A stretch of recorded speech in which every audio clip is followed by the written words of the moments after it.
let Donald Trump know, the fiber optics line itself can carry over a gig of data per second, but Bell does not offer speeds like that just yet because most devices can only handle about 175, 185 megabits per second. Uh, that's what devices usually are able to handle. So our in Canada at least plans uh, from when I worked for Bell was about 50 to 75. They were increased recently in the Maritimes to 175, if I'm not mistaken. Don't quote me on that. It depends on market area, right? And what devices the customer would have.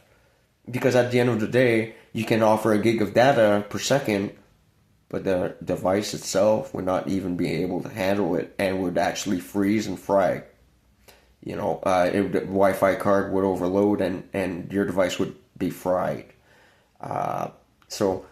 Just saying before you Canadians go and accuse Bell of screwing you over or bullshitting. No, we're offering Bell is offering speeds to best match your device. Because we can only do so much with the devices that are on the market. So don't think Bell is screwing you over just because the line has a gig of per second of data speed. That your devices are simply not made to handle the fiber optic speed just yet. You have to realize most countries run off coax or copper or even dial-up.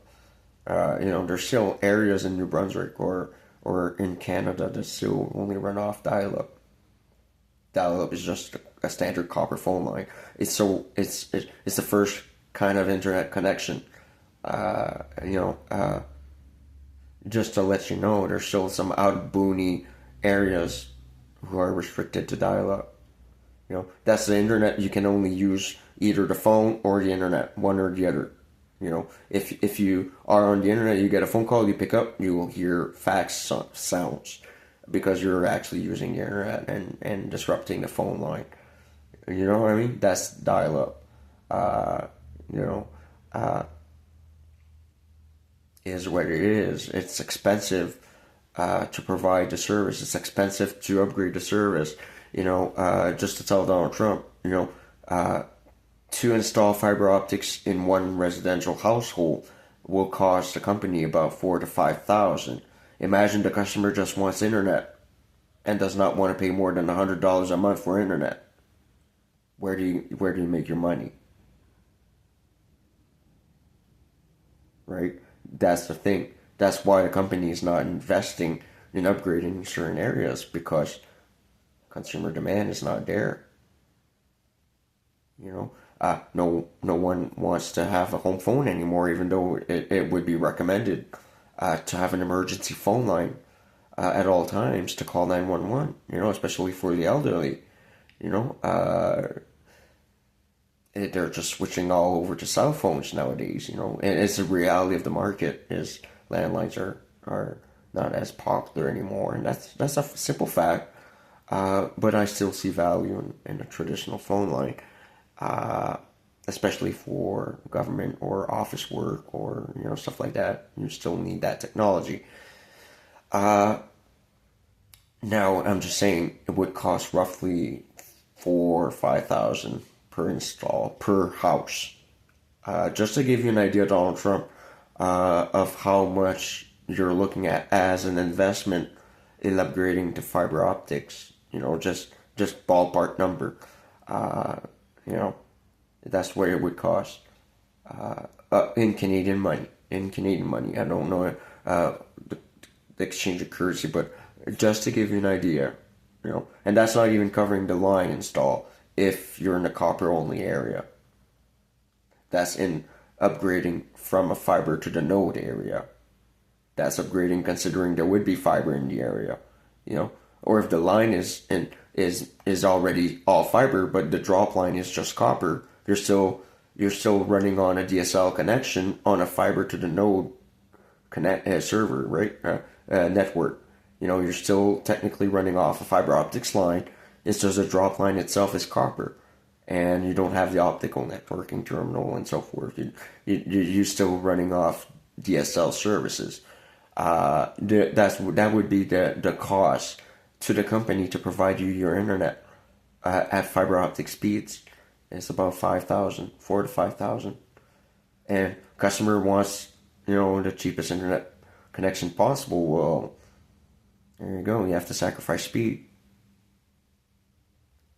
You know, uh, so it's up to you in the stage. If you want to upgrade to fiber optics, there's a cost to upgrade the lines. Like I said in my previous videos, certain areas would still have fiber as a main line to the node, and from the node to your house would be copper or coax, depending on the provider. It really depends. Certain areas it's only copper. Certain areas you would be stuck on dial-up. It really depends where. So that's the average cost. That's not even counting installing the fiber optics line in your neighborhood. That's just the drop line, the optical networking terminal, the work in the demarcation box, the swapping of your modem and TV receiver, and the tech's salary. About 5,000. If the line is already installed, if the line is ready, good to go. That's not even covering the cost of the actual fiber optics line in your neighborhood. That's just a drop line and the work at the house.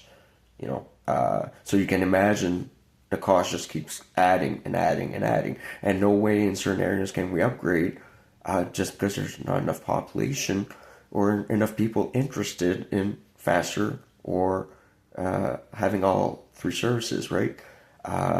Most customers would only sign up for, a reliable internet connection to do online gaming, for example, in certain areas. So it would kind of be pointless to upgrade the line to provide better TV signal or faster speeds because they're content, that and would cost too much money to the company to provide faster speeds.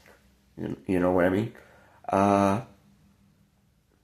So I'm glad you are interested in upgrading though, and you're investing.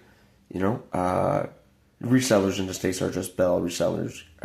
Any company is just a Bell reseller. Just let you know. Because Bell owns everything in communications. They're who they invented. As far as upgrading PCs, you drastically need to upgrade PCs in the States for your government workers and power controls for airspace. And I can't believe you're still running off such old tech. And I'm glad you are looking to optimize and invest because I was investing myself. So keep in mind there are costs to upgrade. Just saying. But it's well worth it down the road if you want to fund it. You know what I mean? If you want to fund it and simply have better communication services in the States, it's well worth the investment down the road. And we'll keep in touch.